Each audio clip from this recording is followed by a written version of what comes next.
Hello, everyone, and welcome to this Innovation Forum and OFI webinar. My name is Toby Webb. I'm the founder of Innovation Forum. Delighted that so many of you are joining us currently and are still doing so for this next 90 minutes, where we're going to talk about choices for change and what that means in terms of a business strategy for OFI. You can see who's joining me here on the screen, but before I briefly introduce them, for those of you unaware of OFI, they grow, they source, they process cocoa, coffee, dairy, nuts and spices around the world for food ingredients for supermarkets and homes. So a significant player in the agricultural arena, I think it's fair to say. And we're looking forward to spending the next 90 minutes with you discussing what that means going forward. And we're going to have some opportunity for Q&A here. I would urge you, though, perhaps out of basic politeness, to listen to some of the things the speakers say before you add your questions. That is the general rule. So you can use the Q&A function. You can vote for other questions. I will be turning over to the speakers for some Q&A in about an hour or so for about 20 minutes. I will only be putting relevant questions to the speakers, though. So if you've got a particular bee in your bonnet about something, you feel free to write tiny text in a little box to your heart's content. But I will only be using relevant questions to put to the speakers. And if you can make it a question rather than a statement, we don't have time for Hugo Chavez style soliloquies in text format. So please do keep your questions short and sharp. And if I could ask you one more thing about your questions, which is don't do all the great questions in the last 5 minutes, because that's what always happens. And then we either have to speak really quickly or we can't get to them all. So a bit of pressure on you there, audience. Come up with your questions in due course and try and put them in there in time so that we can address them. So we're all working together on this and really looking forward to hearing from our colleagues at OFI and elsewhere over the next 90 minutes or so. This is being recorded and it will go out in both audio and video format. So if you, for some bizarre reason, are not a subscriber to the Innovation Forum podcast, I can't quite believe that you wouldn't be, but imagine for a moment that you're not. You can find us on any podcast platform, any good one anyway, by searching for Innovation Forum. We get lots and lots of listens and downloads afterwards. We'll also put this on our YouTube channel, where we have a brilliant documentary about regenerative cotton, as well as this, which will go up there very soon. So looking forward to the next 90 minutes or so. Joining me is Roel van Poppel, who is Chief Sustainability Officer at OFI, Christopher Stewart, Global Head of Sustainability Impact at OFI, Alistair Child, Chief Sustainability Officer for Mars Wrigley, Stephanie Daniels, Senior Program Director at the Sustainable Food Lab, Jeff Cohen, the Mission Director for Indonesia for USAID, and Burcu Turkey, Global Head of Sustainability for Nuts for OFI. So get your nut questions in and Burcu will be there to answer them. So really looking forward to this. We're going now to hear from Roel and Christopher and Burcu to start with, to run through with you what Choices for Change actually means for OFI. They're going to talk about their strategy and their targets for 20 minutes or so, but it won't be death by PowerPoint. It's going to be interesting. So get your questions ready after that and throughout the webinar, and I shall turn over to Roel now to kick us off. So Roel, welcome and thanks for joining us. Thank you very much. Thank you very much, Toby. We're really humbled to be able to present our strategy to this very diverse audience. And we're doing this way because we want to reinforce that, one, transparency, and two, collaboration is really essential to drive impact at scale across the supply chains that we're operating in. Choices for Change is the next phase in our sustainability journey, but we're not starting from scratch. We've been working towards 2030 targets for the last couple of months and years to address the specific challenges and opportunities relating to our individual supply chains. And many of you on this call will know us through this work and the multi-stakeholder programs we run under our product-specific strategies like Cocoa Compass, Coffee Lens, the Nut Trails, and Dairy Tracks. And it's this experience and history of partnerships that has set us up to create an overarching strategy and 2030 targets for OFI's global business. Let's dive in. So why don't we go to the next slide? First of all, before we start, next slide, please. Before we start, for those of you who aren't customers or partners of OFI, here's a snapshot of who we are. We are a global operating business, as Toby mentioned, in cocoa, coffee, nuts, spices, and dairy.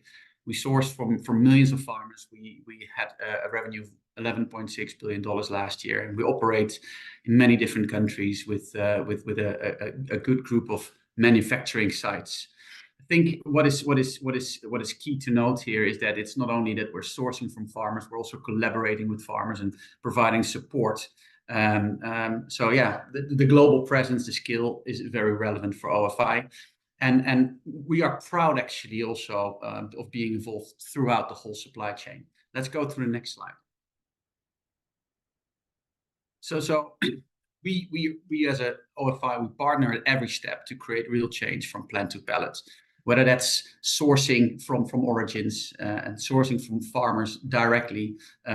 We are in many cases the farmer ourselves as well. We are processing in origin wherever possible, as well as in end markets. We are also making sure that we collaborate to create impact across those supply chains. We're trying to innovate not only in the way we develop our products for our customers and our food and beverage solutions, but also in the way we, for instance, grow crops together with the farmers that we collaborate with. We are very proud of the way we manufacture our products. And at the end of the day, we want to deliver good food choices to our customers. Let's go to the next slide. As a company, we are committed to drive positive change ourselves to enable long-term security of supply. But we see increased scrutiny from regulators as well as increased consumer expectations, to which our customers are making stronger commitments. And they're asking for help. They're asking for help to manage this challenging landscape and meet those sustainability commitments. They need to mitigate the risk in their supply chains. They need to deliver against their own brand objectives. They're driving consumer loyalty through the way they position themselves, and they want to be also more and more involved in driving that impact. And some examples you can see on the slide here, where several very relevant companies are making very strong statements and pledges about what they want to achieve and are willing to invest in it as well. Let's go to the next slide. So let's start with our purpose. The purpose of OFI is to be the change for good food and a healthy future. And that is basically the bigger why we are in business. If we move to the next slide, we link this actually to our sustainability vision.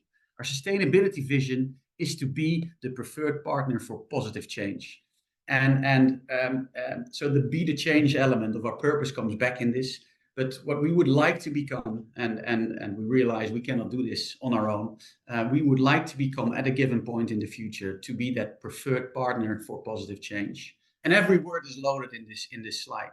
Partner means that we want to collaborate long term with our stakeholders, whether you are a customer, whether you are a farmer or a farmer group, whether you are an NGO, whether you are governments, we want to be there with you. And if you have a choice, we want to be that preferred partner to really drive that impact. And obviously, in sustainability, we want to drive positive impact. And that's why we're saying we want to be the preferred partner for positive change. Our long-term ambitions are focused on 4 material impact areas. And on the left side, we're starting with the farmers and farmer prosperity, livelihood for farmers. That is our long-term ambition, to help farmers and also workers in our supply chains to prosper. Also, we want to safeguard human and children's rights in communities that thrive. From a climate point of view, we are committing to be net zero with our greenhouse gas emissions by 2050. And we want to regenerate the living world in the farming landscapes that we're operating in. So we have some long-term ambitions. We have a vision of what we want to become from a sustainability point of view that's linked clearly to the purpose, which is the bigger why we are in business. And if we move to the next slide, we think it's also very important to highlight what is needed actually to be able to deliver that. And we feel on one hand that it's important to really know what you're talking about and to really also have the people that deliver that. So we would like to be sustainability experts. We have over 500 people embedded through our businesses in the origins that we're operating in, that work together with our customers and work together with our farmers specifically to drive that impact and know and understand the risks that exist in the supply chains. But they are there at the beginning. So we're also embedded throughout those farming communities, and being a specialist on one hand and also being embedded in the other hand allows us the opportunity to basically offer customers and partners not only traceability, understanding where the products come from, but also investing in that capability and creating the insights to drive that positive change. And in this respect, we've also added the word choices, because depending on where you are and where your supply chain originates from and how it runs through your final market, it's very important to understand what the key risks are and the key issues that you want to assess and to address from a sustainability point of view. And that's why we're saying we want to make deliberate choices to drive that positive change, which is a nice bridge to the next slide, talking about the title of our strategy. And the title of our strategy is basically Choices for Change. These are the deliberate choices that we are making for change that we want to bring about in the supply chains that we are operating in together with our outside stakeholders. And we want to generate a change in 4 impact areas, which you've seen on the previous slide with our long-term ambitions. On the left side, you see the social and economic areas with prosperous farmers and thriving communities. And on the right side, you see the environmental areas with climate action and regenerating the living world. But we can only create impact in those 4 impact areas if we are building that upon a foundation of supply chain excellence, understanding where products come from, engaging with your farmer suppliers and being with them, understanding the risks and how to mitigate those, getting the data and therefore the insights to really understand how you best can create that impact, and also being able to verify that data as well. Those are all elements of the supply chain excellence that we see as a critical foundation to drive that impact at scale in those 4 material areas that we have mentioned on this slide. Now, you've now seen our purpose, the bigger why we are in business. You've seen our sustainability vision, to be that preferred partner for positive change. And again, we're stating very clearly, we are just an actor in this. We need to collaborate with many others. You've seen the name of our strategy and our sustainability value proposition. Let's now get into what it means for us and what our targets are for 2030. Next slide, please. So along the same lines as you've seen in the previous slide, you can see our targets laid out in similar colors. And we have decided to focus on 9 key, largely numerical targets. And they can only be delivered, again, building upon that foundation of supply chain excellence that I talked about. I will read out the 9 targets because these are basically the aligned targets that we have come up with the organization that we will basically work towards to achieve in 2030. So on the prosperous farmer side, we would like 1 million OFI farmers receiving enhanced livelihood support and 200,000 of those earning a living income. That is roughly, the 1 million farmers is roughly 40% of the overall group of farmers that we're dealing with. From a thriving communities point of view, we are committed to make sure that 100% of the identified human rights and child labor cases receive remediation actions. And we will be supporting 750,000 households with enhanced nutrition or health support. From a climate point of view, we're stating that our scope 1 and 2 emissions would have reduced by 50% versus a baseline year of 2020. And from a scope 3 point of view, we're looking at a 30% reduction versus a baseline year of 2020. So for those who don't know, scope 1 and 2 emissions are the emissions that you emit yourself through your operations or the energy that you utilize. Scope 3 are the emissions that happen before you touch the product or after you deliver the product. And that is the vast majority of our emissions, and that is also the hardest to influence. More about that later. From a regenerating the living world point of view, we would like 2 million hectares under regenerative ag practices by 2030, which is close to half of our total sourcing hectarage. We want to become forest positive across our business, which is bigger than just deforestation free, which is already hard, but it also implies we're looking at agroforestry practices, we're looking at conservation practices to really become that forest positive supplier. And last but not least, we want to be involved and lead in 20 living landscapes partnerships to regenerate nature. Again, re-articulating that we realize that we cannot create impact just by ourselves. We need to collaborate with our farmers, with customers, with other stakeholders, with NGOs, with governments, with local authorities, to actually bring that positive impact that we jointly need to realize, to make sure that our supply chains are going to exist for a very long time ahead. So these are our very clear 2030 targets that we are here with are committing ourselves to. Let's move to the next slide. You have seen, as I mentioned before, our individual product strategies that have been published before, Cocoa Compass and Coffee Lens. I would like to re-articulate that these dedicated sustainability strategies, with their own very specific targets related to the products, are here to stay. They will continue to be developed. They will continue to be delivered upon. But altogether, they are forming our choices for change overall sustainability strategy. So therefore, our product strategies, that's the key message here, they're really integral to our overall ambitious targets of OFI. Let's move to the next slide. We deliver the data, the insights, the systematic approach to our customers through our sustainability management system at Source. And why don't I now hand over to you, Christopher, to dive a little bit deeper in how we make creating impact real with our customers, but also throughout our whole supply chains. Over to you, Christopher. Thanks very much, Roel. And in the next few minutes, Burcu and myself are going to take on a deep dive into a couple of those pillars. We can't cover everything, but we'll hear from our partners as well, who will tell you more. Next slide, please. So I'm going to talk a little bit about our climate action plan. Climate is obviously one of the highest priorities in terms of sustainability, and all of you on this call know exactly why. And it's incredibly important for agriculture, and it's incredibly relevant to smallholders who are buffeted by climate change, as well as the vagaries of the market.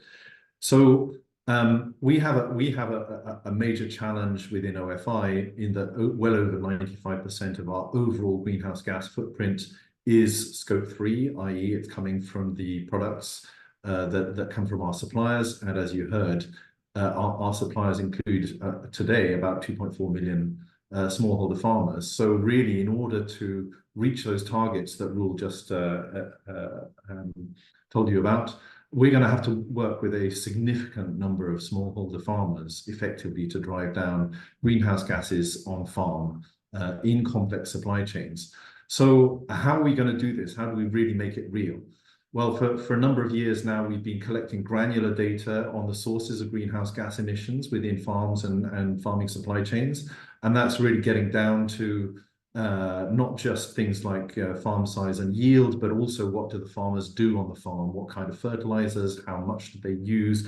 How do they use energy and irrigation on their farm? How do they manage residues, as well as transport emissions and these sort of things? So all of this data, primary data, can go into at Source and our carbon calculator, our greenhouse gas calculator, and then we can use what you can see on the left hand of this slide, which is our climate scenario planner, which is also built on top of that Source. So really, what we're doing there is using the primary data and tweaking, for instance, what kind of fertilizer. What's the impact of increasing yield or changing fertilizer or managing residues on those emissions, and we can look at the most cost-effective and efficient way of driving down emissions on farm. But we can't really do this without actually understanding the practices that farmers typically use and embedding climate smart agriculture within our programs. So we've also been working completely hand in hand with the at-Source data system, using that data to create low carbon handbooks for our crops. So with the Carbon Coffee Handbook that you can see here, we're about to finish the Cocoa Handbook, and this contains not just the climate related practices, but other forms of regenerative agriculture. So looking at the farm as a whole, but with a real focus on what's going to move the needle for farmers, and looking across all practices from pest management through to fertilizer use. And then finally, we need to embed these practices within programs. And this is actually obviously a huge logistical challenge, which requires training and capacity building in the field with a real army of outreach and extension officers effectively working with the programs, working with our partners and our customers very frequently in programs that reach the farmers themselves and show them that actually implementing climate smart agriculture can be positive for their livelihoods as well. All of this only works if the farmers are happy and they adopt better practices. And I'm going to hand over to Burcu in a second, really, to talk about our approach as a whole, because we don't look at climate alone. We look at the farmers and farming communities, and particularly some aspects Burcu is going to talk about in terms of human rights and supporting women within farming systems. So without further ado, Burcu, do you want to take over? Yes, thank you so much, Christopher. So safeguarding children, we can go to the next slide, please. Safeguarding children's and human rights is, as you said, Christopher, is one of the critical pillars of Choices for Change. We work together with small farm holders in our supply chain. And while we're working with small farm holders, we have seen that women and children are key actors in farming. So if we want to create real impact on the ground, we need to understand the roles that women play. Women are equally working on the farm. Women are equally taking care of the crop. So that is why empowering women in agriculture is immensely important. I say women in agriculture because women do not play an important role only as farmers. For example, if we take the hazelnut supply chain case in Turkey, more than half of the seasonal migrant workers who are coming to the hazelnut harvest are women. So our delicious hazelnuts come from Turkey. Turkey is where I'm also based, and the world's 60 to 70% hazelnuts are grown in Turkey. But the crop is very delicate. It needs to be harvested in a very short time. So small farm holders don't have enough time to harvest it by themselves. So they need support from seasonal migrant workers. Seasonal migrant workers are living in Turkey, who are living in the southeast region of Turkey, and they're moving from one crop to another for 9 months of the year, together with their families. And when I say families, families with 7 to 10 children, so big families, and they find an empty place, an empty space, and sometimes on the roadsides when they want to work in a farm in that province. So they set up their tents, and these areas, they don't have access to water, they don't have access to electricity, children don't have access to school, and health and hygiene is a big problem in these areas. For this, in Turkey, we have set up a program called Women on the Roads for Hazelnut, where our social workers and our sustainability team on the ground work together with women seasonal migrant workers. So our teams are training women on health and nutrition, hygiene, supporting women so that they have access to better working and living conditions in Turkey. In parallel, because I said, they're coming in big families, so families with a lot of children increases the risk of child labor in the hazelnut supply chain. So how we tackle this is we have our child labor monitoring and remediation system. So you see the cycle on the screen, and CLMRS, Child Labor Monitoring and Remediation System cycle, starts with training, and it continues with profiling, sensitization, and if there is a case, we remediate, take remediation actions.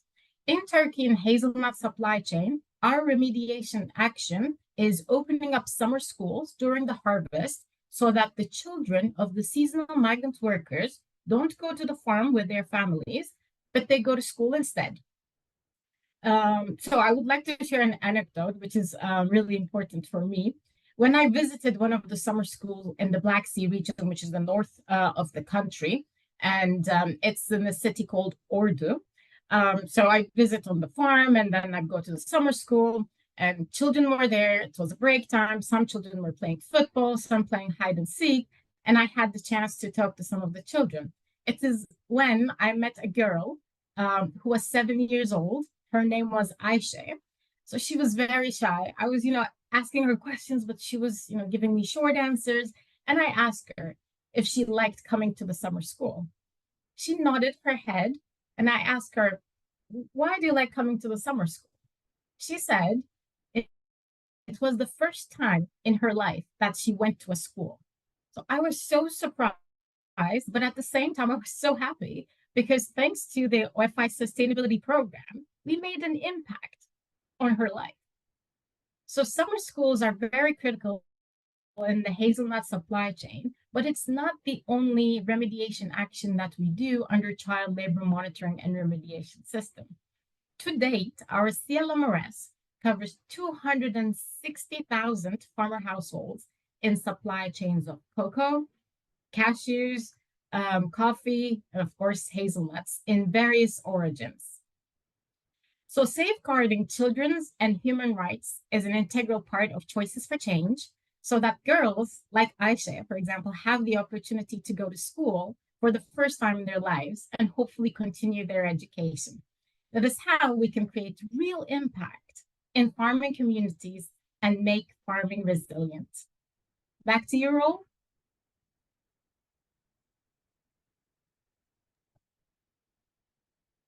Oh, Roel, you're on. Saying how to beat this, Burcu. This is a very clear example, and let's move to the next slide. I'll try to close this off because I think it's important that we go to the panel and the fantastic members that are with us today. I just want to reiterate this slide that scaling up sustainability impact we cannot do on our own. It can only be done if we collaborate and if we openly collaborate with many different actors across the supply chains in specific programs, which we do in several programs globally, around 130 or slightly over 130 programs we have running. So we work with our customers and partners across the globe to make this happen at scale. And the slide here gives you just a flavor of some of those partnerships that we have around the world. And I think it's important to re-articulate that collaboration for us is absolutely essential also for the delivery of our own sustainability targets for 2030 and beyond. We need to do this together, and that's why I'm happy that there's so many people today listening in, because we need many of the partners that are joining this call today to work on this together with us. Let me move to the last slide, please. So we hope to have given you a concrete overview of our 2030 targets, those clear 9 numerical targets, and how these link to our purpose of being the change for good food and a healthy future, and our vision of being the preferred partner for positive change. We're humbled because we're just one company in this space, and I'm very happy therefore and delighted to have such a wonderful panel today with us, that I will be gladly handing over to now to go deeper into some of the elements of our strategy, reinforcing again, and I've repeated myself a few times, that we can only bring meaningful change if we collaborate throughout the industry. So Toby, over to you for the panel. Thank you so much, Roel. Really interesting interventions there. We're seeing some great questions as well in the Q&A, some of which you were addressed as you were talking. So well done, Team OFI, but much more to discuss in the Q&A when we get there. And if anybody can address any of the points in the meantime, they're very welcome to do so. Let's have a chat now with Stephanie Daniels from the Sustainable Food Lab. Many people on this call will be familiar with your work, Stephanie, over many years. So I'd love to hear your thoughts really on the kind of partnerships and collaborations that you've seen that trying to deliver more on living income strategies. So Stephanie, welcome. I've got a few questions for you, but really keen to know, how do you collaborate and work with organizations like OFI and others? Stephanie, welcome. Thank you, Toby. And thanks to the OFI team for the invitation to be here.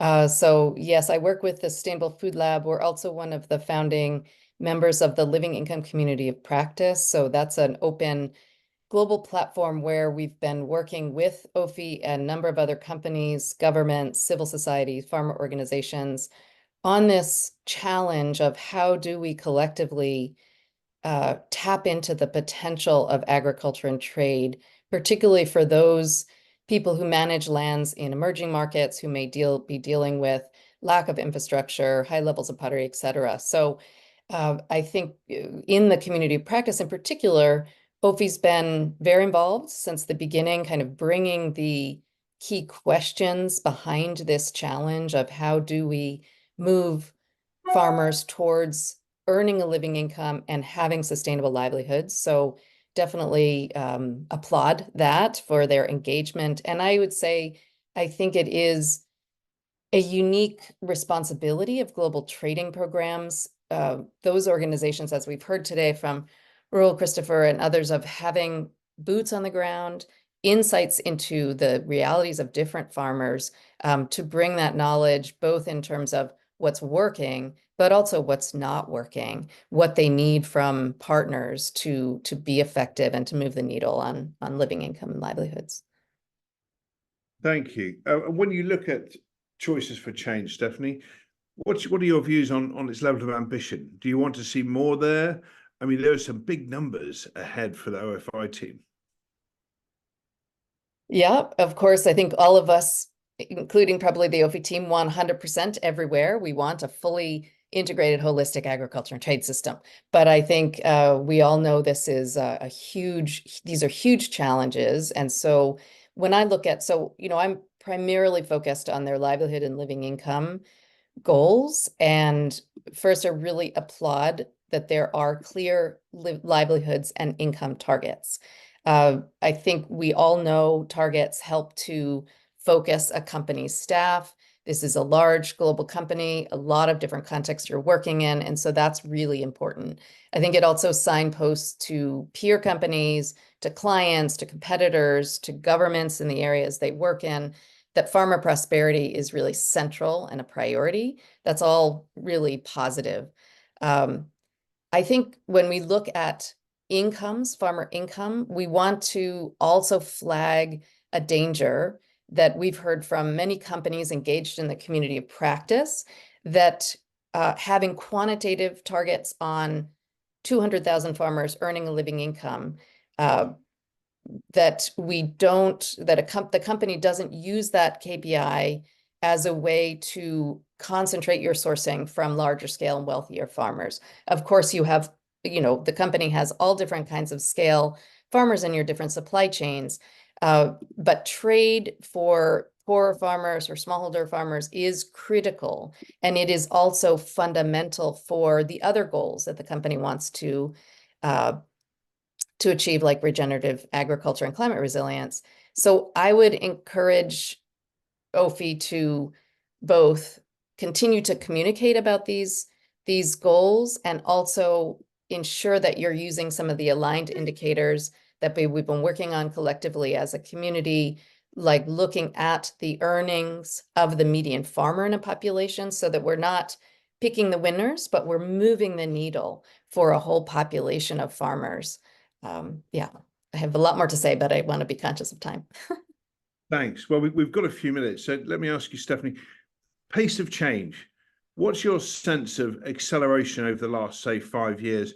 About 4 years ago, Innovation Forum put together a report sponsored by a number of companies and NGOs looking at smallholder farming around the world. And one of the things we found is that there was lots of focus on the farmer, but less on the ecosystem around them that allowed them to be more efficient and gain a higher income. Lots left out of practice in the report that we published. What's your sense of change over the last 4 or 5 years? Are we accelerating in the way that we're thinking to plug some of these gaps? Oh, that's a tough question, Toby. I think it's difficult to answer that definitively. There is no doubt that there is a higher recognition, I think both a more deep recognition and broad recognition of the need to focus on sustainable agriculture, that it is critical not only for feeding the world, but for managing the land, preserving forests and our climate future. So I think that is undeniable, inclusion of agriculture in the COP negotiations, et cetera. I also think, well, from our experience in the living income community practice, that the leading companies in food and agriculture are thinking very seriously about these problems. So endemic poverty in some origins, the need to invest over the long term in building these relationships. So yes, I think that is extremely positive. Is it fast enough? I think we still are operating in the dynamics of the commodity market, which is essentially built to move commodities around the world in an efficient way. It's not really built for these social and environmental outcomes. So this is the challenge we all have, and OFI has, to be a profitable business, move commodities, but do it in a way that's building value over time. And that's obviously not only their challenge, it's a challenge for everyone. Thanks very much, Stephanie. Excellent answer to a broad and complex question that I threw at you out of the blue. So excellent. Just trying to keep everybody on their toes. Lots more in the Q&A and lots more questions coming in. So we'll perhaps let Stephanie ruminate on some of that for now. Stephanie, thank you so much for your insights. Really interesting. Let's turn over to Alistair now. Alistair Child, thank you for joining us. I'm not even going to ask you how early it is, but audience, Alistair's got up extremely early to join us today. So thank you for doing that. Alistair, really keen to perhaps start off by hearing just a bit about yourself and your experience leading sustainability at Mars Wrigley, and then let's talk specifically about your partnership with OFI. And I'd love to hear what you think of what you've just heard as well about the Choices for Change program. So lots to talk about. Alistair, welcome. Yeah, thanks, Toby. Just by means of a quick intro, and greetings to everyone on the webinar. Alistair Child. I've been at Mars for 23 years. Mars is a business made up of our snacking Mars Wrigley division. We've got a pet care business and a food business, and I've led sustainability for that snacking business since we merged Chocolate and Wrigley back in 2017, which was also the year we made our Sustainable Intergeneration Plan commitments, our promises, so to speak.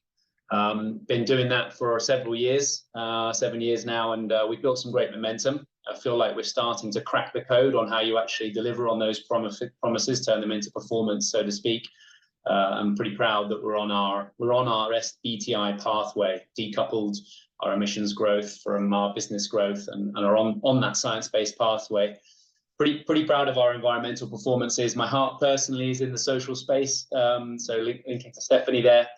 In my spare time outside of Mars, I set up a foundation that puts super bright, super needy kids through school in Malawi as well. So that's where my heart is, in the social space. And we do a lot of work there as Mars as well, with a number of supply chains where farmers are not where they need to be in terms of livelihoods. Known OFI for a long time. I think I was thinking back as we got ready for this webinar, I think my first visit on a cocoa farm was with Olam in Indonesia, Olam as it was called then, 16 years ago. So it's been a pretty decent long journey working with OFI over the years. Great, thank you. So listening as you have been to what's been laid out by Roel and Christopher and Berthoud, what are your responses? And you're not allowed, Alistair, just to say it's all brilliant, well done. It's good stuff. We all know that. That's why we're here. What are your thoughts on where this could lead, and perhaps what else could be included, as if they didn't have enough work to do already? They just get to the start line, and then we move the goalposts a bit further. No, overall, very positive. I've always felt OFI were committed to sustainability. I've always felt they've seen it, like Mars does, as both the right thing to do and good business. We've tried to push on both fronts over the years as an organization. We see it the same way. We've got this firm belief. For us, we're a family-owned business, and we do this because we want to, and we think it's the right thing to do, but we also believe firmly that sustainability leaders will be rewarded and laggards will see consequences over the years. And we're definitely playing our part in doing that for our suppliers. We're a customer of OFI. We're looking to award more business to the leaders on sustainability and less to the laggards. So no surprises that we've partnered closely with them over the years. A couple of really important signature ingredients for us where we've got partnerships that I'll touch on today: cocoa and almonds, two critical ingredients to Mars. Cocoa in particular, our largest source of greenhouse gas emissions across the whole of Mars Incorporated, just one ingredient within our snacking business.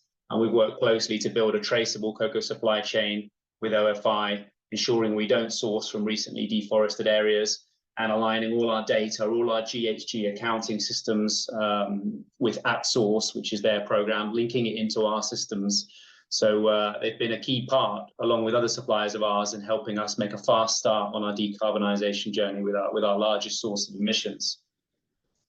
So coming to choices for change, pretty excited. You know, you've said, is it enough? Where should they go further? I think, firstly, we, in general, we're looking to see leadership from suppliers in areas that are material to our business.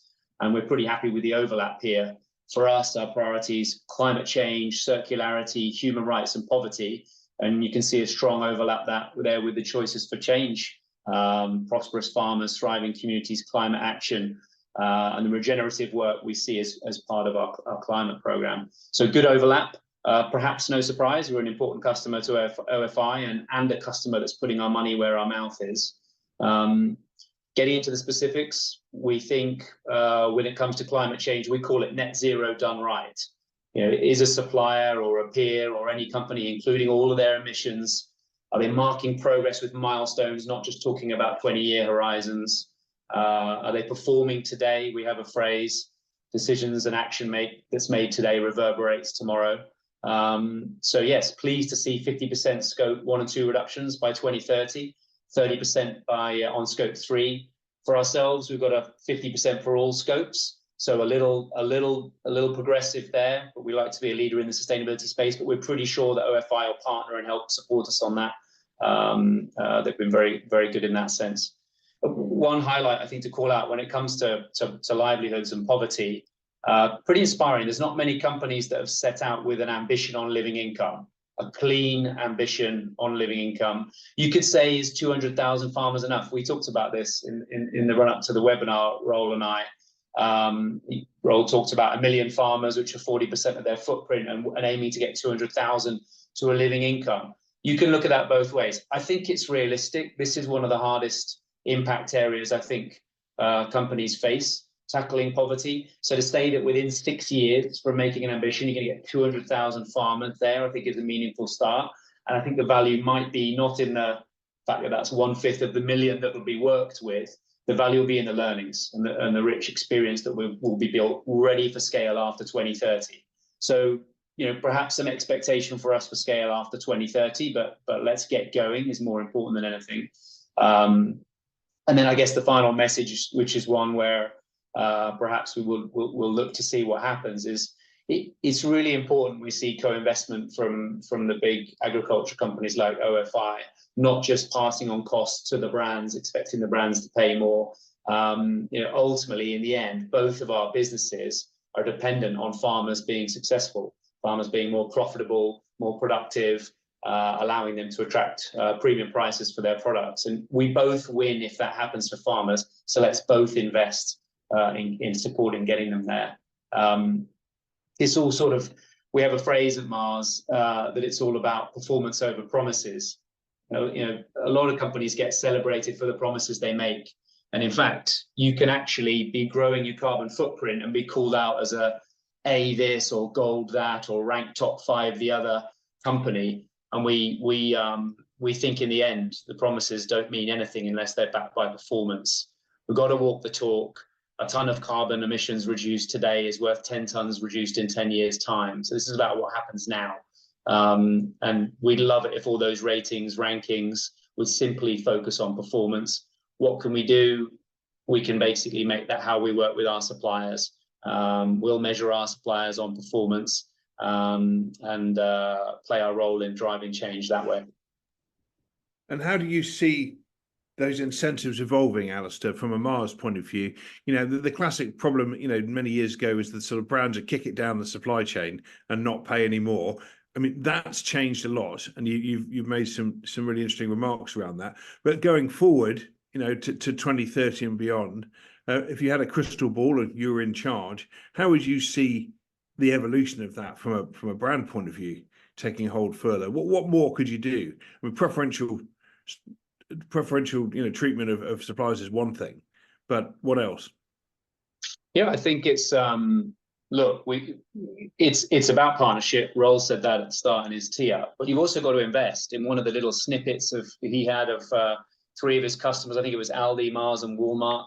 You know, we're putting $1 billion into this, so we're investing. We're not simply raising expectations of suppliers and asking them to deliver carbon neutral cocoa from farmers that have had their incomes tripled with zero deforestation. And by the way, we'd like it for a lower cost. We understand this is an investment, but it's also a partnership, and you can't flip it the other way. Suppliers shouldn't just see sustainability as a new product line in their portfolio. Great, I can now sell not just cocoa and nuts, but I can sell the sustainability services that go with it as well. So we're looking for partnership, real deep partnership. And I think to do that, companies have to integrate sustainability into their business in the way that it's not a bolt-on. You know, the truth is we can get a fast start with the sort of bolt-on approach. Probably if you just put a standalone sustainability team, that team will probably be able to get you close to 2030 on most of the commitments that companies have made. But we won't be getting to zero, and we won't be getting beyond 200,000 farmers to the million that OFI have said they're working for in their Prosperous Farmers pillar. I think we've got to fully integrate it. You know, it's got to be in the purpose. It's got to be in the business strategy. We've seen it in the purpose that Rolls presented. It's got to be deeply in the business strategy. We put it in our internal leadership incentives. So a significant chunk of our long-term incentive for our top senior leaders is non-financial in nature. The circularity of our packs and our greenhouse gas reductions. Our leaders get paid to do that through their long-term incentive program. We're integrating it into business processes, our internal business planning processes. You see growth and margin and greenhouse gas reductions all next to each other in the 5-year business planning cycle of our business. All our governance is fully integrated. You don't get to stand up as a P&L owner in Mars and report to the board just on your financials. You have to talk about carbon as well, livelihoods, circularity. And so that's our internal. We then cascade that through to our suppliers. So all the systems we have that value their performance are not on just the traditional procurement metrics. We're adding in, as the team at OFI know, we're adding in a lot more. Trying to keep it as simple as we can and aim for those critical lagging indicators.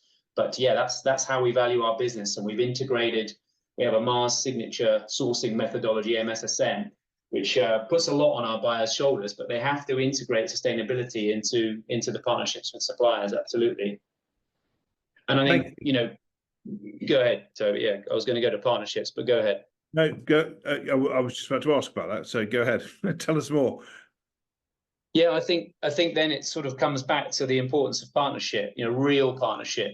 It's taken us a while to work out. We often talk about uncommon collaborations at Mars.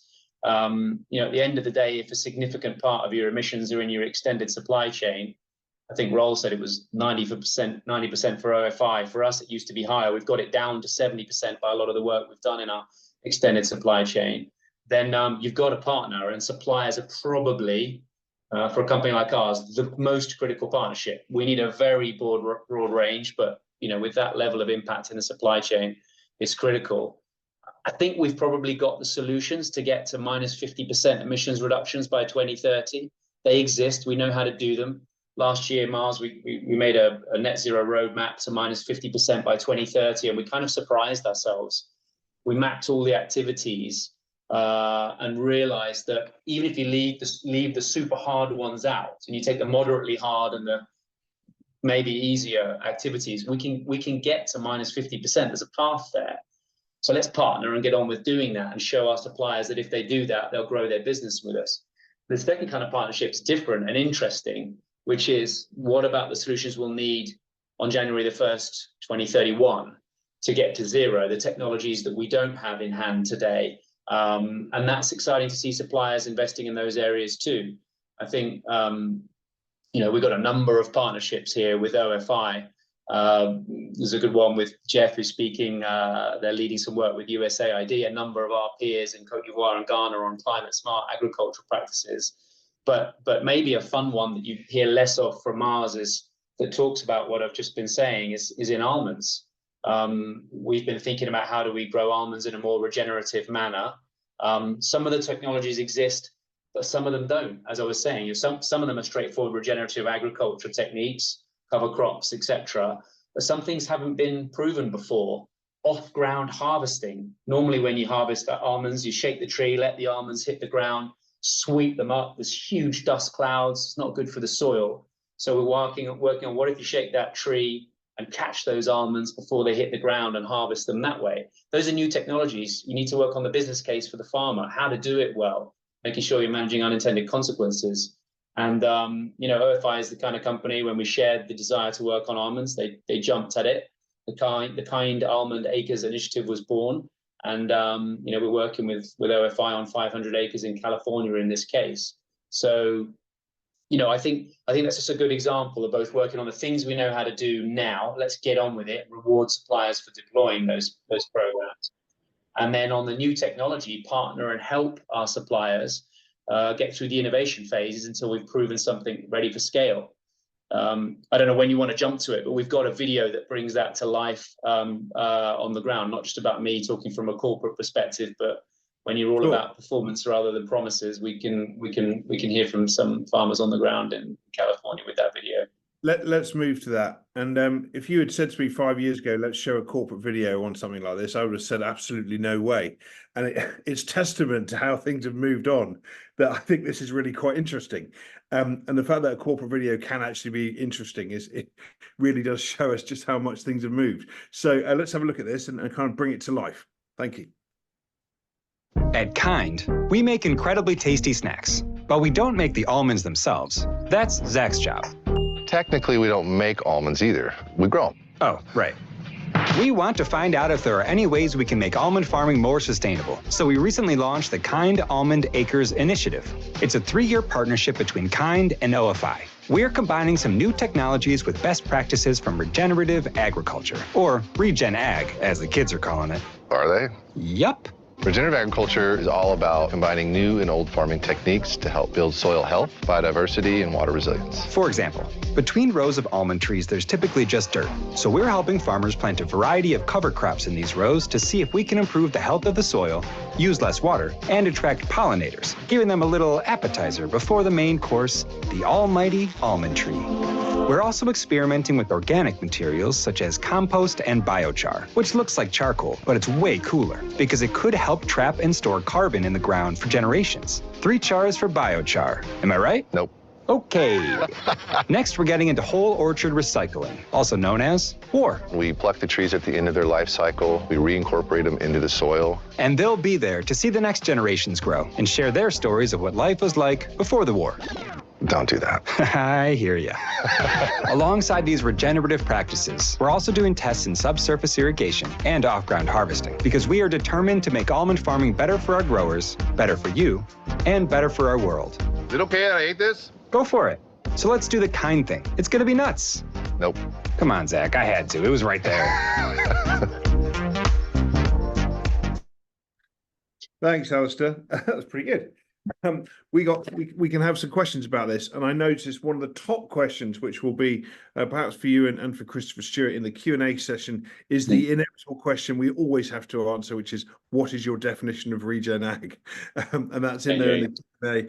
No escaping that one in every conversation. But before we do that, let's turn over to hear from Jeff Cohen, who is joining us, I think, from Indonesia, or is the mission director for Indonesia for USAID. So, Jeff, welcome. Thanks for joining us. What are you doing here today, Jeff? What do you want to tell our audience? Thanks. So I actually have a slide deck that I'm going to go through. Can you hear me? Just double checking. Yep, not bad. Go ahead. All right. So good morning, afternoon, evening to all of you. Yes, I'm in Jakarta, and I'm here to talk about partnerships for sustainability, which is clearly the theme of the day. And first and foremost, I want to thank my friends at OFI Indonesia, specifically Ravi and Imam, who invited me to join you today. Next slide, please.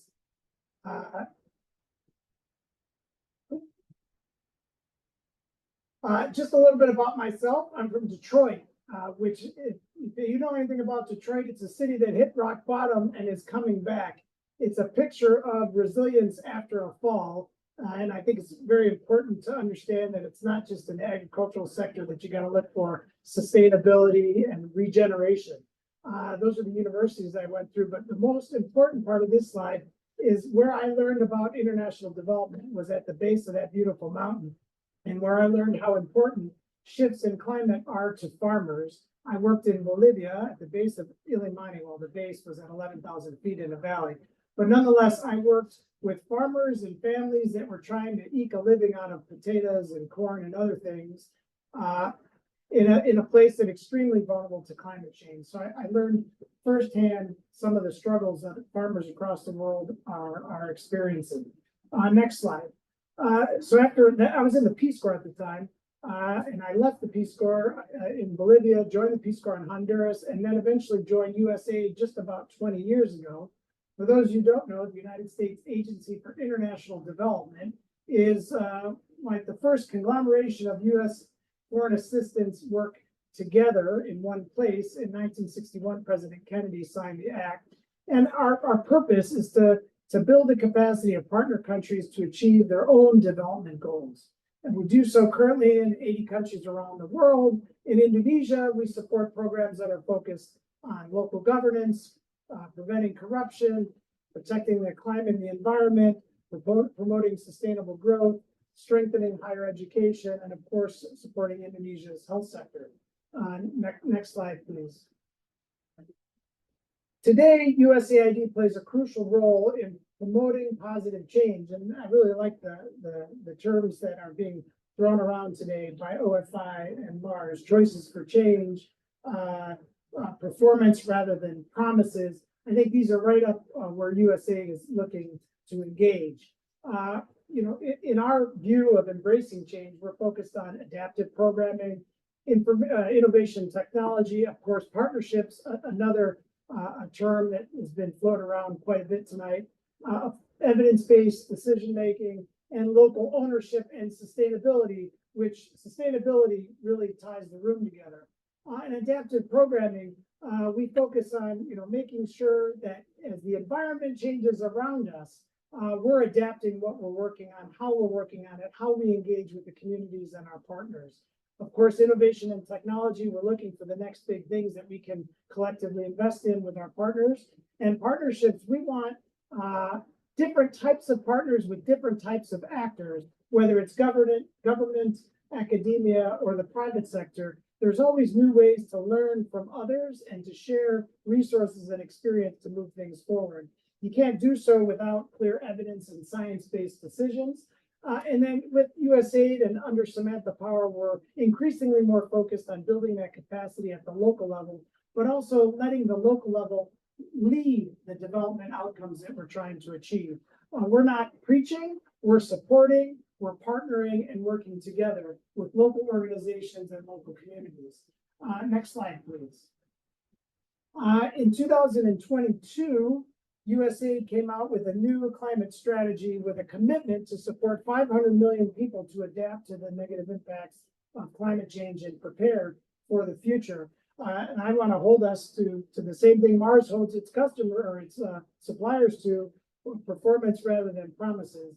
And to do so, we're working in all different areas of climate change mitigation and adaptation around the globe, whether it's in agriculture or solid waste management, water and sanitation, or ocean plastics. We're involved in a lot of different things around the world. And as we all know, climate change is already here. We're not waiting for it to happen. We're experiencing it. In Indonesia with OFI, we're focused on a project called Laskar Cocoa, which is working on coffee and cocoa, focused on 5,500 cocoa farmers and 1,000 coffee farmers that were working together to train on sustainability or sustainable agroforestry practices and improve the management of 15,000 hectares of watershed and buffer vegetation surrounding both cocoa and coffee farms, with the end goal to sequester 250,000 tons of carbon. Now, when you look at the big long-term or the strategy that was outlined by the team from OFI, we're a very small piece of that. But if you think about it, what we're doing in Indonesia is a small piece of it, but it takes intensive effort and a lot of resources to get that work done. We also have another partnership that Alistair mentioned with Mars, and we've been working with Mars in Indonesia and across the world for a long time as well. I just traveled to the field with Frank Mars recently to look at areas where we can expand to do more work in buffer zones of national parks. And we're also engaging with OFI to expand to new areas because there's a lot more that needs to be done in a place like Indonesia with extensive forests that are under threat. Next slide, please.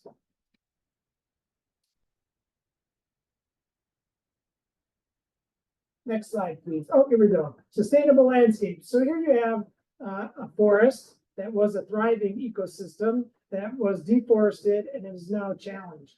You know, deforestation, unsustainable land management, and land degradation lead to losses in biodiversity, affect water resources, and represent nearly a quarter of global greenhouse gas emissions. Poor land management has a negative impact on agricultural production, damaging the livelihoods of farmers as well as the bottom line for businesses like OFI and Mars that rely on sustainably sourced agricultural commodities for the customers that are out there demanding it.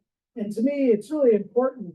Sustainability from a USAID perspective means sustainable beyond our funding, sustainable beyond the effort of a donor country like the United States and Indonesia. And that's where the private sector and the market really are the most important pieces. The local government can also scale things up, but it really is the off-takers and the market that's going to lead to something generating these livelihoods for the farmers at the farm level.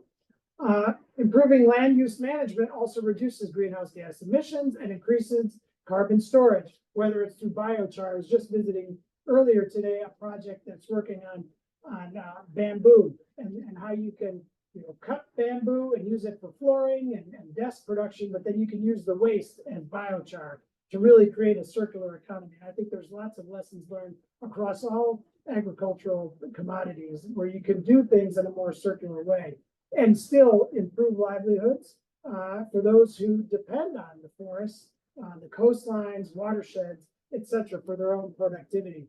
And here in Indonesia, we're extremely focused on biodiversity conservation, especially in the marine space, an area where I know Mars is active in their coral reef restoration and also in the landscape space. Currently, USAID across the world is working with more than 24 countries to focus on forests and landscape improved management. USAID works with local governments to improve policies so that they can be better stewards of their own local environment, and then at the national level to ensure that regulations are aligned with productivity, but sustainable productivity to increase overall economic growth in a way that can be continuous and circular. In Indonesia, recently or last year, we committed a new $50 million partnership with the Ministry of Environment and Forestry that's focused on forest and other land use. And we have a large commitment in the marine space for both sustainable fishing and coral conservation. We also have an additional $40 million that work with things like what we're talking about today on cocoa, coffee, sustainability, and farmer engagement. Next slide, please.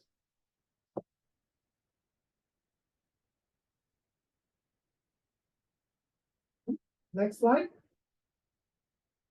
As was mentioned previously, you're not getting a full picture if you're not working with women who are extremely important to all agriculture productivity and not just agriculture, as was stated earlier. We recognize that including women in our sustainable landscapes work and our biodiversity conservation and our natural resource management will lead to more sustainable resource use, reduce conflict, and increase equitable benefits for all, as women play important roles in the value chain. We also need to be more inclusive of our indigenous populations to make sure that we're not just managing land better, but we're managing land rights better. Next slide, please. I think the most important part today, here's me in various batiks of various colors, but with three of our partners, whether it's OFI or Mars, as you see in the top pictures, or AWS, which is focused on IT-related upskilling. USAID sees the private sector as really one of our more important partnerships that we foster across the world. And the more we can do in collaboration, sharing skills, resources, access to markets, access to government officials, I think the better off we'll be. Next slide. Samantha Power is focused on increasing our resources that go to local communities, local organizations, local governments, and are led by local people who design and share information with us so that we can implement projects that meet their needs most specifically. And we'll continue to do that for years to come. We're really increasing our resources flowing to local organizations, and that requires a lot of capacity building from USAID offices around the world. Last slide, please.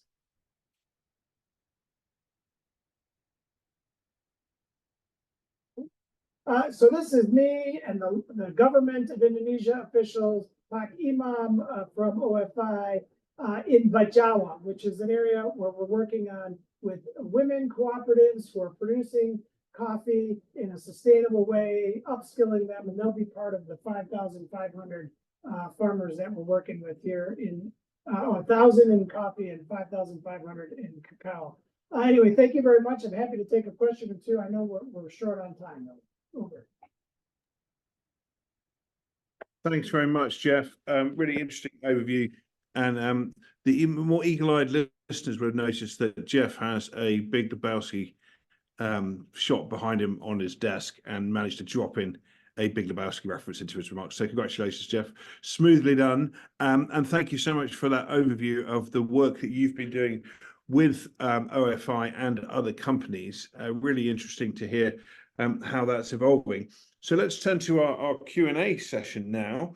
We have a little bit of time for that. So let's see what questions we've got. Now, it's quite interesting to see how effective the OFI team have been in answering 12 of the questions already in the chat function, including the ever-present one about what's your definition of regen ag.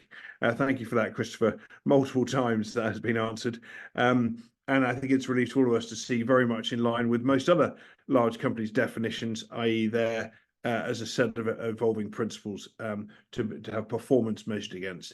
So I won't go into the definition of regen ag, but a really interesting question here from Marlene New. She says, I like Stephanie's comment not to leave the poorer farmers behind in your goals. Does OFI have targets for each farmer segment? That's a complex question. Christopher, shall I come to you first on that one? I think you're still on. I didn't catch the question, sorry. So does OFI have targets for each farmer segment on the point about not leaving poorer farmers behind in your goals? I suppose the question was asking, have you sort of segmented poverty levels and looked at it that way?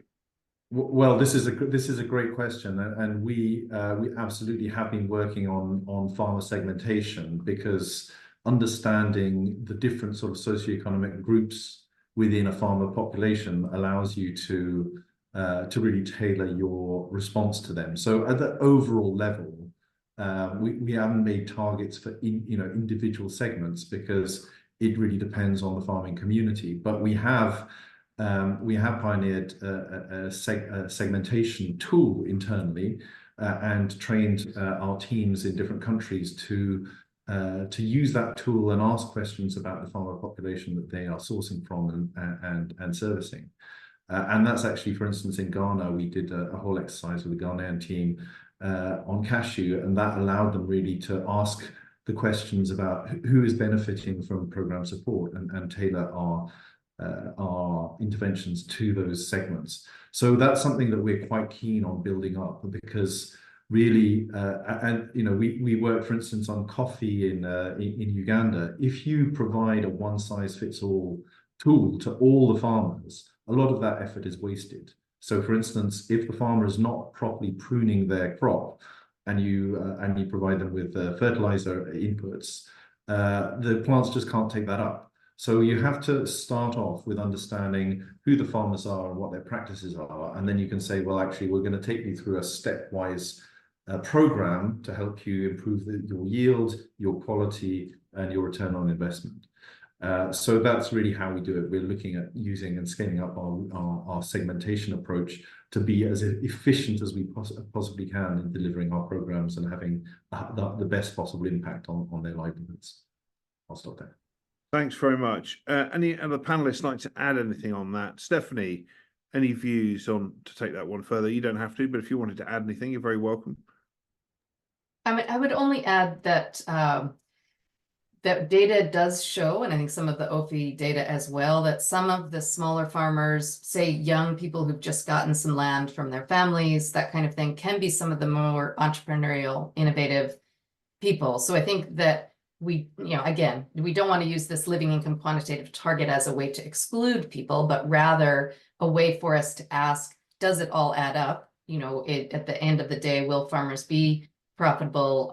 Do they have the enabling conditions to thrive? So, and I think also segmentation is very helpful, can be, as long as, again, it doesn't constrict the teams to offering services to all farmers, because you really want to be able to offer services that most people can opt into, and, regardless of their assets.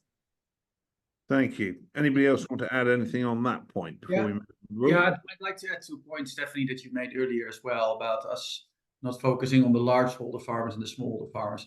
I'd like to be very specific. For instance, our Cocoa Compass strategy says that by 2030, we want to have 150,000 out of the 200,000 elevated into a living income. So the vast majority of our target will need to be delivered by our cocoa business, and that's also highlighted in that specific strategy. That automatically takes into account that we have to collaborate with smallholder farmers, as the majority of where we're sourcing from is smallholder farmer based. So I think the underlying issue that I do want to highlight here is that one should not work in those supply chains where things are already going well. We're talking about positive change, so it's also about really involving yourselves in supply chains where there are significant issues and trying to bring about change in those already harder conditions. You should not, the worst thing we can do as an industry is walk away from supply chains with severe challenges. And I do want to highlight that that's what you should not close your eyes for. Could I add something? In Indonesia, one of the interesting things about cacao, or about cocoa here in Indonesia, is that it used to be an extremely productive place. And it hasn't been lately. And so there's a lot of old cocoa that can be regenerated that just requires a bit of grafting and some TLC by farmers. But it's not just the farmers that need to be created. And here both Mars and OFI are working at the farmer training programs.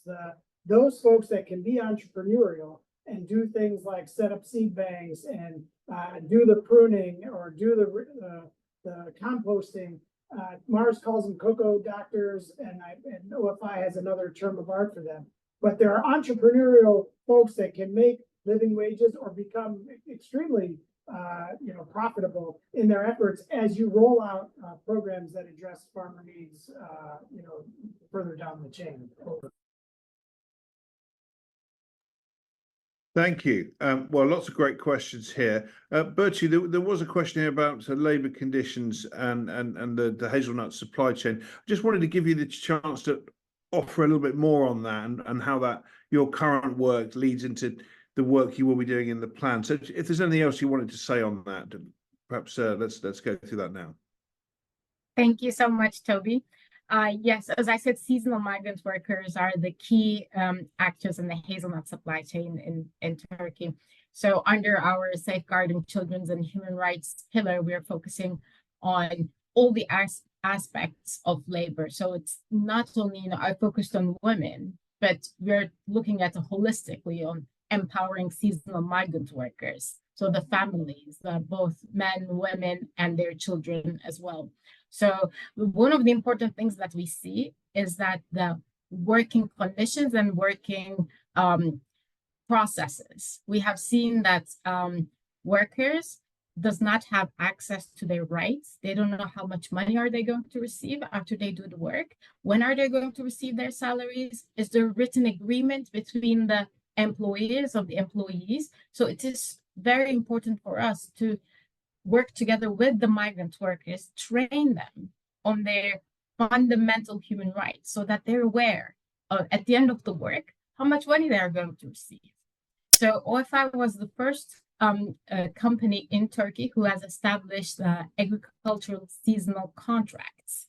So now in the hazelnut supply chain, seasonal migrant workers are having chance to sign a written contract, and it says, how many days are they going to work? What are the conditions? If something happens, like occupational health and safety, an accident can happen on the farm. And it's very hot in Turkey, so they're working under, 40 degrees of sun. And if something happens, who's going to take them to the hospital? So access to healthcare, transportation, where are they going to stay? So these are all written in the contracts. So it's not verbal, it is written, and both sides are protected. It's not only always the worker, but also the farmer is getting protected as well because of the contracts, and everyone is knowing where their rights are. So we're now trying to scale up those programs so that not only the hazelnut farmers are using those contracts, but other commodities in Turkey as well. So, farmers working in raisins, farmers working in fig industry. So scaling up the impact through other commodities and products are also important. And I think there was a question on child labor, but I have talked about the child labor monitoring and remediation system a lot. But I think what is important is, and there was a question on the digitalization. So this is very important for us to use digital tools on the farm. We have teams on the ground who are using tablets when they're on the ground, and they're capturing the data, the primary data on the farm level. And while I was talking about the CLMRS, about profiling, community profiling, household profiling, everything is captured in the digital tool that we have. We have a system called OFI Farmer Information System, and it's an application that our field teams can have access, and they capture the data there. So for us, it is very easy to track. Okay, I went to farmer A, and farmer A has the risk of, there are 3 children that might be under that risk. And 7 days later, did I do a remediation action? If I did, can I do the, an announced visit? And someone does the visit and they've made a note on the app. So another team member can also see the note and act accordingly. So I think it is very important for us to get advantage of the digital tools that we have, so that it also adds on to the impact we create on the ground. Thank you. I was going to ask Roel as well to comment on this point, because Roel, you have some experience recently working with an organisation to try and standardise some of these outputs. And given the comments that Alistair was making around how you collaborate with companies like Mars, what have you learned? What comments would you make around this question we have in the chat about tracking, monitoring, reporting, and any comments you might like to make building on Virtues just now? Well, I think I just like to reiterate what I've mentioned before when I was presenting our strategy. For us, for me as well, collaboration is key. It doesn't make sense if you don't align amongst multiple industry partners, and that can be peers and competing companies, but also your customers or your suppliers, around the language of sustainability. For me, it makes a lot of sense to speak a common language when you talk about living income, to speak a common language when you talk about a carbon footprint. And I do think, and that's also what is now the startup company that we are a co-founder of, called Tract, is trying to actually do that for the industry. They're at the early stages, but the promise is the development is very good. What is really encouraging, what encouraged me a lot in working there, and also Christopher and Burju have collaborated, is the willingness of the industry to actually work together and get that common language of how you measure carbon footprint, or what you mean with regen ag, or and how you then will measure it. So I do think there's a massive willingness. And we've played a leading role in trying to convene, but we're also very humble in the sense that it takes a lot of people and a lot of time actually as well to move in the right direction. For me, you as an individual company should not sit on specific measurement methodology yourself. It needs to make sure you're creating a language that many people can speak, so you can drive efficiency, so all of us can focus on what needs to be focused. And that's actually driving the numbers in the right direction, instead of figuring out how you should calculate those numbers. So for us, I think as OFI, we fully agree with that. And Christoph was alluding to that fact as well. we developed a living income calculator tool and methodology, and we're looking right now for ways to make that a tool that can be commonly used as well. So these are things that we think are crucial to share that and to make sure that the industry speaks that common language. Thank you. Alistair, I imagine you'd be in complete agreement at that. Anything you want to add on that point? Has it all been said? Yeah, I mean, one of our experiences here is one of the best ways to get the numbers to move in the right direction is to work on the numbers. You know, you often find that granularity itself is one of the best strategies to really understand your impacts, but you're often rewarded. If you take a generic Ghana cocoa impact factor, you're sort of burdened with the average. Whereas if you're working with decent suppliers who are doing better than average work when compared to the rest of the industry, as soon as you get going on data and get it down to farm level, supplier level, origin level, or even farm level, you get rewarded with a better carbon impact factor for that batch of cocoa from that farm. So there's a huge motivation to work on data.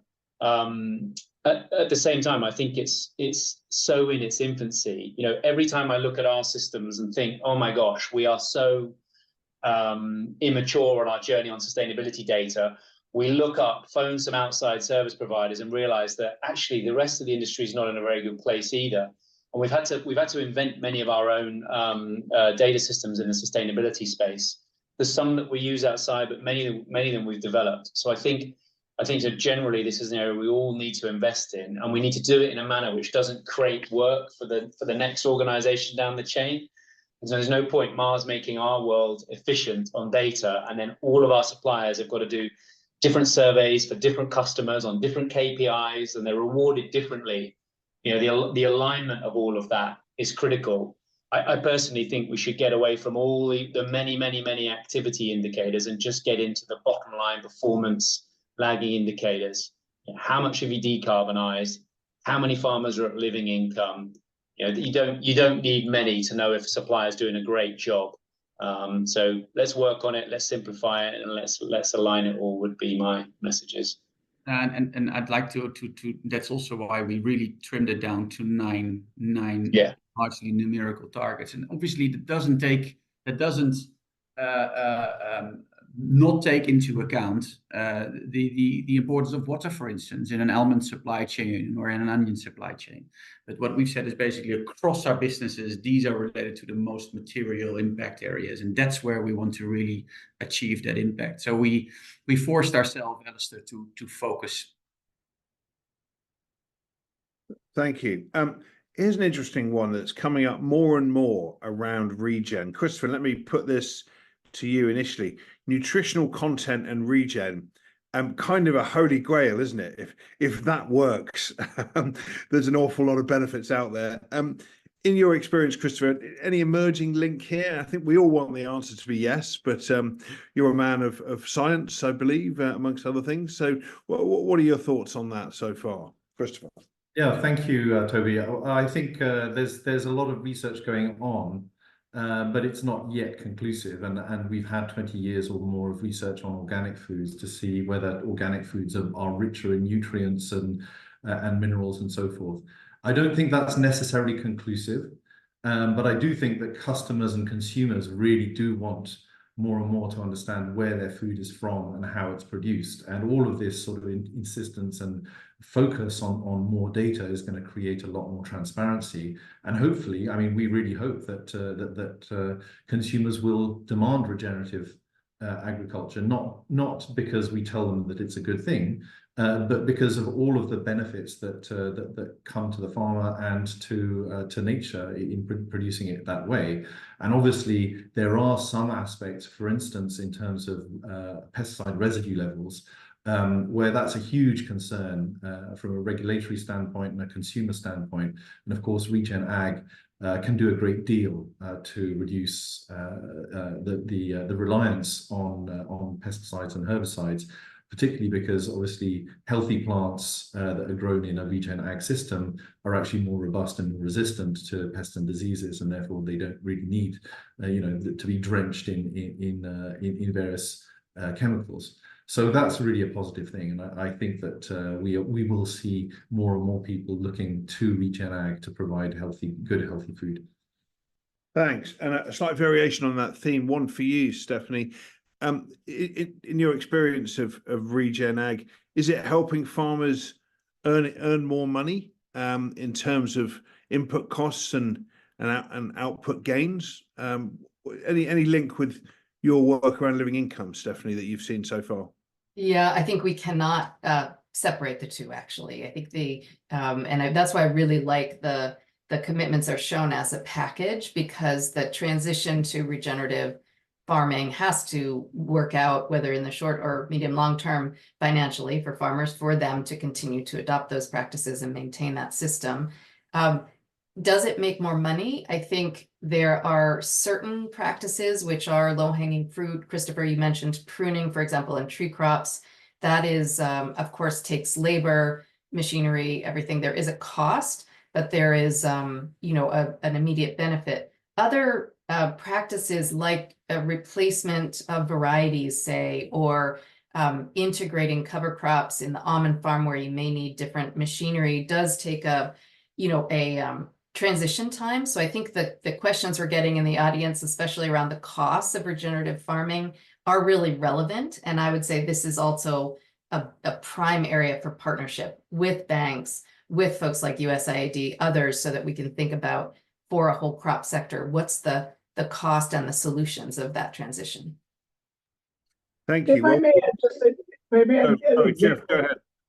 A bit off base, but I realize that, of course, we're looking for the niche markets where you can, add profitability to organically produced and sustainable product. But there's also something to be said about companies that take a little bit of a hit in order to produce a product that's produced in a better way. And I'll give you a small example here. We have a company we work with that produces bricks with recycled material as part of the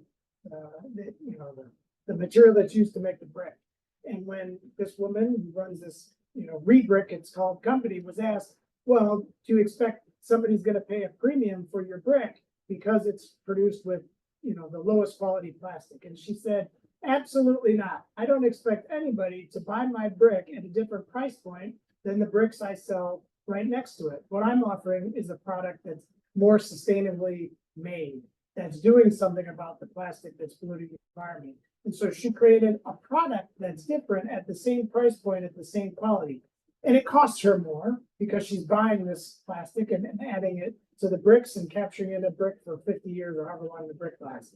And, so I think, of course, you have to be profitable, but there has to be a balance between profitability and also doing the right thing. And that's, for us, for USAID, we're looking to partner with companies that are trying to do the right thing. And we think eventually that becomes more profitable.